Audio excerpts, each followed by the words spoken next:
Hey all, கருப்பு உளுந்தை வச்சு குழந்தைங்களுக்கு சத்தான கஞ்சி எப்படி பண்ணுறதுன்னு பார்க்கலாம். வாங்க வீடியோக்குள்ளே போகலாம்.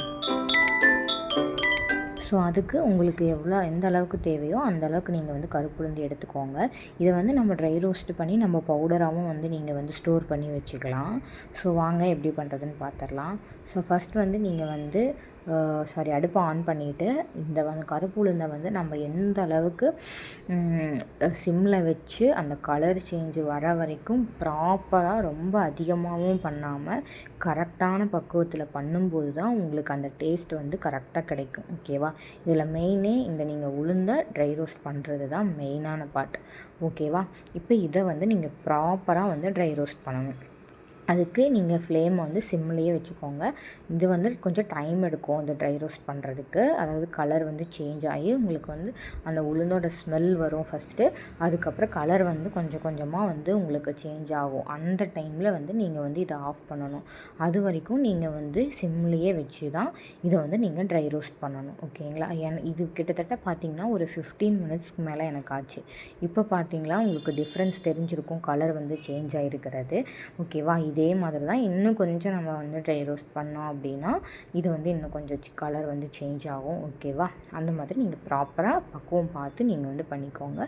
அடுப்பை வந்து சிம்லேயே வைங்க. இந்த அளவுக்கு வந்து நமக்கு கிடைக்கணும். உளுந்து வந்து இந்த அளவுக்கு ட்ரை ரோஸ்ட் ஆகணும். இதை வந்து இப்போ நம்ம வந்து ஆற வச்சு நம்ம வந்து பவுடர் பண்ணி நீங்கள் ஸ்டோர் பண்ணி கூட எக்ஸ்ட்ரா வச்சுக்கலாம். இது ரொம்ப ரொம்ப குழந்தைங்களுக்கும் சரி பெரியவங்களுக்கும் சரி ரொம்ப நல்லது. கண்டிப்பாக இதை வந்து நீங்கள் செஞ்சு பாருங்கள். வெயிட் கெயின் ஆகவும் இது ரொம்ப யூஸ்ஃபுல்லாக இருக்கும். இப்போ வந்து நான் அதை ஆற வச்சு மிக்சியில் போட்டு பவுட்ரு வந்து பண்ணிவிட்டேன்.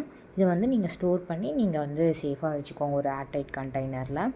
இப்போ இது வந்து எப்படி செய்கிறது அப்படிங்கிற ப்ராசஸ் வந்து நம்ம பார்த்துடலாம். இது ரொம்பவே ஈஸியாக நம்ம செஞ்சிடலாம். பவுட்ரு மாதிரி நீங்கள் பண்ணி வச்சிட்டிங்க அப்படின்னா அதுக்கு வந்து நான் ஒரு பெரிய டம்ளரில் ஒரு 3 to 3.5 ஸ்பூன் வந்து நான் எடுத்துக்கிறேன் அந்த பவுடரு. அதாவது நீங்கள் எடுக்கிறீங்கன்னா ரொம்ப கம்மியாகவும் நீங்கள் எடுத்து செய்யக்கூடாது. ஒரு அளவுக்கு நீங்கள் நிறையா எடுத்து செஞ்சிங்கன்னா தான் உங்களுக்கு அந்த அளவுக்கு சத்து கிடைக்கும்.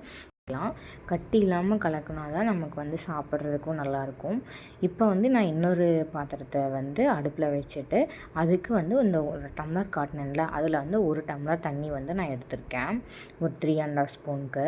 இப்போ அந்த தண்ணியை நல்லா கொதிக்க வச்சுட்டு அடுப்பை வந்து சிம்மில் வச்சுட்டு நீங்கள் வந்து அந்த நம்ம கலக்கி வச்சுருந்தோம் இல்லையா அந்த பவுடர் ஃபார்மை அதை வந்து அந்த லிக்விடை நீங்கள் வந்து கொதிக்க வச்ச தண்ணியில் ஆட் பண்ணிக்கோங்க. இது வந்து சிம்லேயே தான் இருக்கணும். ஓகேவா? இப்போ சிம்லேயே வச்சு நம்ம கிளறி விட்டுட்டே இருக்கணும். உங்களுக்கு தேவை அப்படின்னா நீங்கள் பிஞ்ச் ஆஃப் சால்ட்டு இல்லை வெல்லம் அந்த மாதிரி கூட ஆட் பண்ணிக்கலாம். நான் வந்து பார்த்திங்கன்னா இதில் வந்து வெல்லம் ஆட் பண்ணியிருக்கேன். நான் நிறையாவே ஆட் பண்ணேன், ஆனால் நான் வீடியோ எடுக்க மறந்துட்டேன். கடைசியாக தான் வெல்லம் போட்டது ஞாபகம் வந்துச்சு. இது கூட இன்னுமே வந்து தேங்காய் வந்து நீங்கள் லாஸ்ட்டாக வந்து துருவி போட்டீங்க அப்படின்னா அதுவும் இன்னும் ரொம்ப டேஸ்ட்டாக இருக்கும். நான் ஆல்ரெடி பண்ணும்போது வந்து தேங்காய் துருவி போட்டு தான் நான் பண்ணினேன். ரொம்ப நல்லா இருந்தது.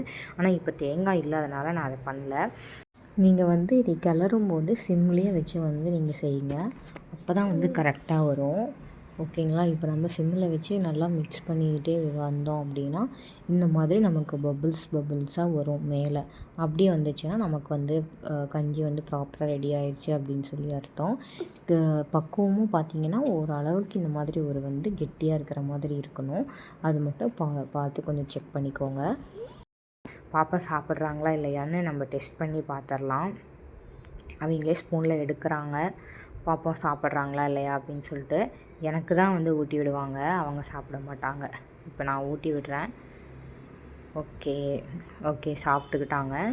நீங்களும் கண்டிப்பாக உங்கள் பேபிக்கு வந்து செஞ்சு கொடுங்க. வீடியோ பிடிச்சிருந்துன்னா ஷேர் பண்ணுங்கள், லைக் பண்ணுங்கள், சப்ஸ்கிரைப் பண்ணுங்கள்.